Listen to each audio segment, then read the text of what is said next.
ইলিশ মাছ রান্নার পারফেক্ট রেসিপিতে আপনাদের সবাইকে আমন্ত্রণ জানাচ্ছি। তবে ইলিশ মাছ সবসময় আমরা ভুনা খাই। বাচ্চারা বলেছে তারা ইলিশ মাছের ঝোল খাবে, তাই আমি আজকে ইলিশ মাছের ঝোল রান্না করেছি। হ্যালো এভরিওয়ান, আসসালামু আলাইকুম। ওয়েলকাম টু মাই চ্যানেল আমার রান্নাঘর। আমি প্রথমে ইলিশ মাছটিকে কেটে ভালোভাবে ধুয়ে নিয়েছি।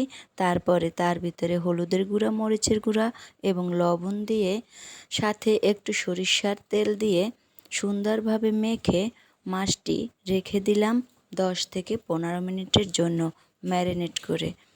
তারপরে আমি একটি কড়াইতে তেল বসিয়ে যখন তেল গরম হয়ে যাবে তখন একটি একটি করে মাছ ছেড়ে দিলাম, হালকা ভেজে নিলাম। মাছটি আমি কাঁচা রান্না করব না, আবার কড়া ভাজাও দেব না।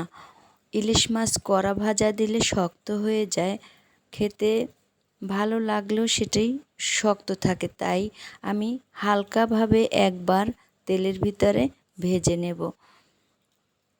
আমার ভিডিওটি যদি আপনাদের ভালো লাগে তাহলে ফেসবুক পেজ থেকে দেখলে একটি ফলো দিয়ে যাবেন এবং ইউটিউব চ্যানেল থেকে দেখলে সাবস্ক্রাইব করে অল বাটনটি ক্লিক করে দেবেন, তাহলে নিত্য নতুন ভিডিও পৌঁছে যাবে আপনার কাছে। তো আমি মাছটিকে এখন উল্টিয়ে পাল্টিয়ে নিয়ে নিলাম। মাছটি যখন ভাজা হয়ে যাবে তখন আমি অন্য একটি কড়াই চুলায় বসিয়ে দিলাম। তারপরে যেই মাছের ভাজা তেল ছিল সেই তেলটি আমি দিয়ে দিলাম কড়াইয়ের ভিতরে। দিয়ে দিলাম পেঁয়াজ কুচি এবং সাথে দিলাম একটু পেঁয়াজের পেস্ট। এখানে আমি আদা রসুন দিব না, কারণ তাহলে ইলিশ মাছের পারফেক্ট একটি ঘ্রাণ সেটি চলে যায় আর আসবে না। তাই এখন আমি হলুদের গুঁড়া, মরিচের গুঁড়া, লবণ এবং ধনিয়ার গুঁড়া দিয়ে সুন্দরভাবে মশলাটি কষিয়ে নিলাম।